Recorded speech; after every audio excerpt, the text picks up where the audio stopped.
Good afternoon, students. Today we are going to study the next topic, that is eukaryotic cell. So before this we have generally studied about the prokaryotic cell, correct? Prokaryotic cell is a primitive cell. It does not contain a well-defined nucleus nor the nuclear membrane. Now, when you talk about this eukaryotic cell is a highly advanced type of a cell, right?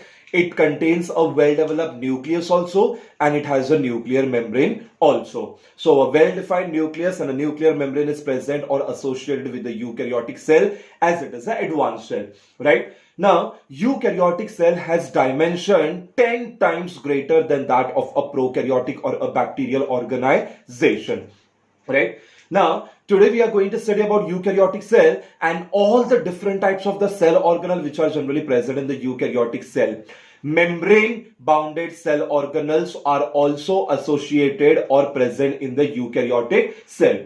So the first cell organelle which we are going to start today is chloroplast, right? So you are more aware about this word chloroplast, right? Now, what exactly is chloroplast? So, chloroplast is the type of a cell organelle which is generally present in the plant cell, right? Now, what is the basic differentiation between a chlorophyll and a chloroplast? A big question.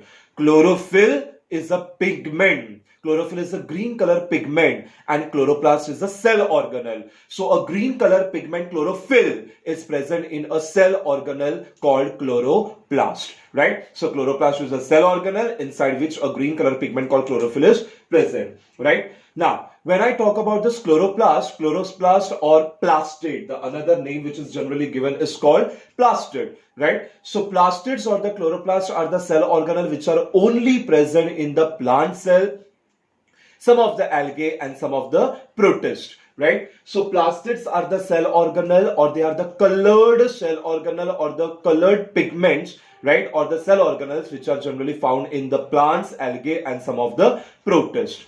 Now, when I talk about this plastids are semi-autonomous cell organelle as they generally contain a DNA. You can see they have generally a circular DNA as a genetic material, and that's why they are generally semi-autonomous cell organelle, right? Now, when you talk about this cell organelle, that is plastids are of majorly three important types, right? Leucoplastid, chromoplastid and chloroplastid. Now what are leucoplastid? Leuco stands for colorless. So leucoplastids are colorless plastid, and the function of leucoplastid is that they generally store the reserve food material in the form of the starch, right? So leucoplastid, they are colorless and they generally store the reserve food material in the form of starch. Second one is generally called as chromoplastid. Chroma stands for colored. So chromoplastids are nothing but the plastids which generally contain the colored pigment, right? They may contain yellow color pigment, orange color pigment, red color pigment, etc. They are generally called chromoplastid. And the third one is generally called as chloroplastid. As the word suggests, chloro. Chloro stands for green color. So chloroplastids are the plastids which generally contain green color pigment called chlorophyll, right? So three different types of the plastids. First leucoplastid, second chromoplastid, and third is generally called as what? Chloroplastid. Leucoplastids are colorless and store starch. Chromoplastids are colorful and they contain colored pigment that might be yellow, orange or red. And last one, chloroplastid, they are generally containing a green color pigment called chlorophyll. Now let's have an ultrastructure of the chloroplast, right? Now, when you see the ultrastructure of the chloroplast is generally covered by a double-layered lipoproteinaceous membrane. This double-layered lipoproteinaceous membrane is generally called as peristomium, right? So peristomium is a double-layered membrane. It is made up of lipoprotein and that is called as peristomium. As it is a double layer, it is made up of two parts. One is called as outer membrane and another is called as the inner membrane, right? So the space present between the outer and the inner membrane. Can you see the space? Yes. So the space present between the outer and the inner membrane is generally called periplastidal space. Is generally called what? Is generally called periplastidal space. So periplastidal space is a space which is generally present in between the outer and the inner membrane. Now, every chloroplast or the plastid contains a green color body. This green color body is generally called as the granum.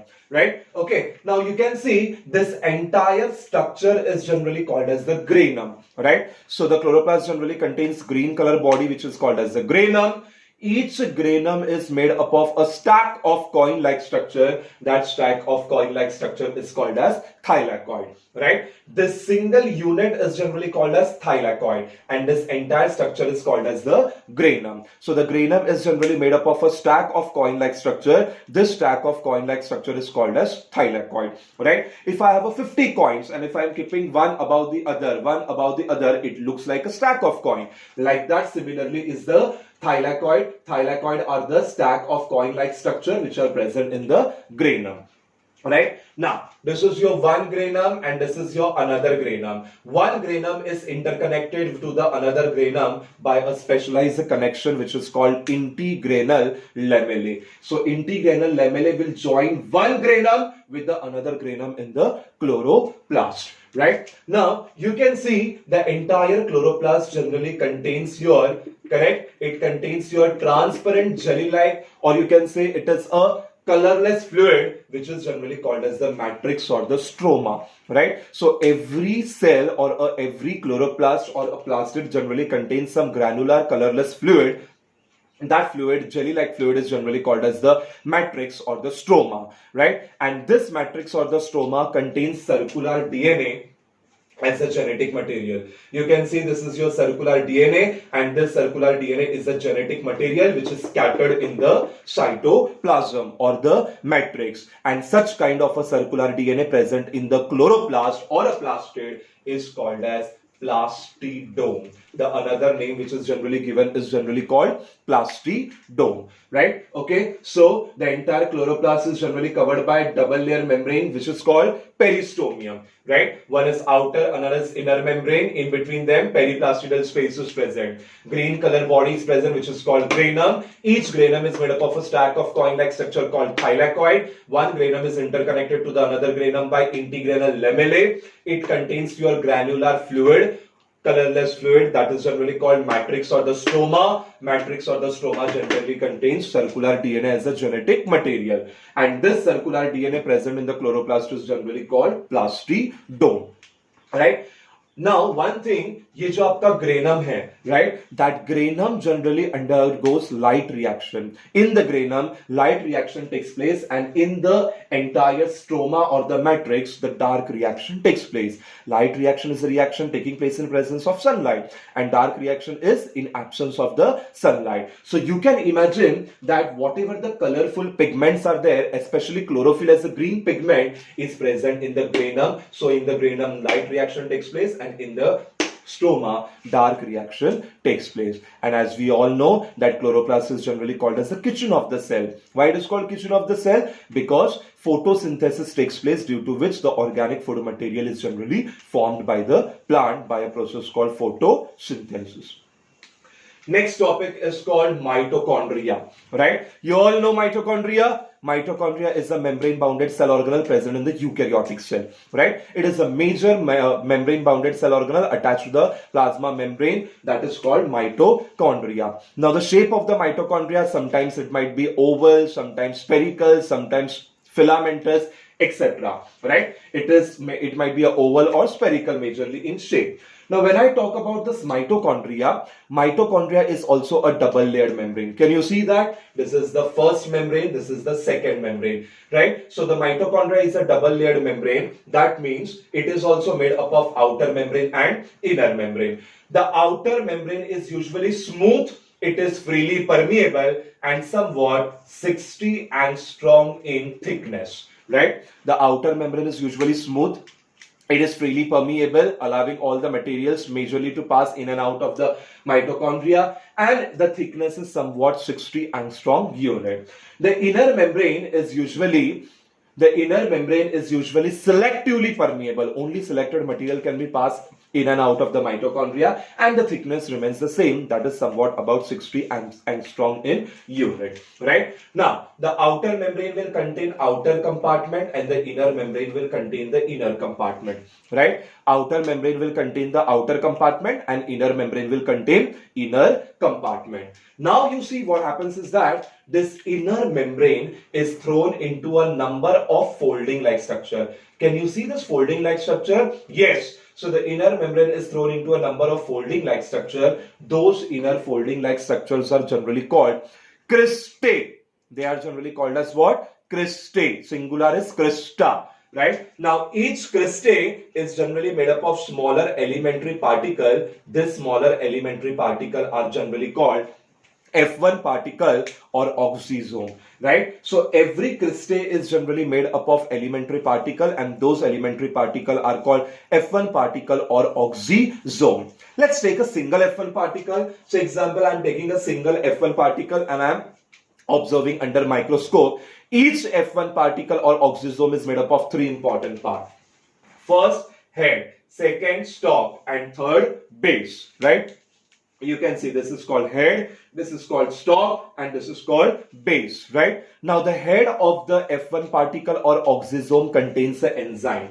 This is the head, and this head generally contains the enzyme. That enzyme is called ATPase. The head of the F1 particle contains the enzyme and the name of the enzyme is ATPase, and this enzyme is required for the synthesis of ATP as a assimilatory power, right? So for the synthesis of ATP we require the enzyme ATPase, which is generally present in the head of the F1 particle or oxysome, right? Now the entire mitochondria also contains your fluid that is generally called matrix or the stroma, and the matrix or the stroma of the mitochondria also contains the DNA as a genetic material, right? So this is the ultrastructure of the mitochondria. Outer membrane and inner membrane. Outer membrane contains outer compartment, inner membrane contains inner compartment. Outer membrane is smooth, freely permeable and somewhat 60 angstrom in thickness. Inner membrane is selectively permeable and same amount of thickness. Inner membrane is thrown into a number of folding like structure. We call them as cristae, singular crista. Cristae is made up of elementary particle called F1 particle or oxysome. Each F1 particle is made up of three parts: head, stalk and base. And the head generally contains the enzyme ATPase required for the synthesis of ATP. And it contains matrix or the stroma that has generally a DNA as the genetic material. Now let's talk about the functions of mitochondria, which is very important, right? First, mitochondria, as we all know, mitochondria is generally called as the powerhouse of the cell, right? Why mitochondria is generally called as the powerhouse of the cell? Number one, during cellular respiration, large amount of energy is released, right? Okay, cellular respiration is the respiration taking place in the cell, that is in the mitochondria. So during cellular respiration, a large amount of energy is released and some amount of energy is stored in the form of the ATP. Second point, ATP provides readily energy for various life processes and metabolic activity, right? Whatever the life process, physiological process and the metabolic activities are there, they are generally provided energy in the form of ATP, which is stored in the mitochondria. So mitochondria is called powerhouse of the cell and ATP is called energy currency of the cell. Second function, mitochondria also contains your electron carrier molecules or cytochrome, dehydrogenases, flavoproteins and some other enzyme on the inner mitochondrial matrix, right? Inner mitochondrial matrix will generally contain electron carrier molecule or the cytochrome. Now what are the cytochrome? They are the electron carrier molecule which transfers the electron from one photosystem to the another photosystem, right? Okay, and also they contains your dehydrogenase enzyme, flavoproteins, etc., which are present in the inner mitochondrial matrix. Third function, as we all know that human sperm generally contains the mitochondria, and that mitochondria in the sperm is going to provide the motility or the movement. This is the ultrastructure of mitochondria and ultrastructure of plastid as a cell organelle present in the plant, protist and algae. Thank you.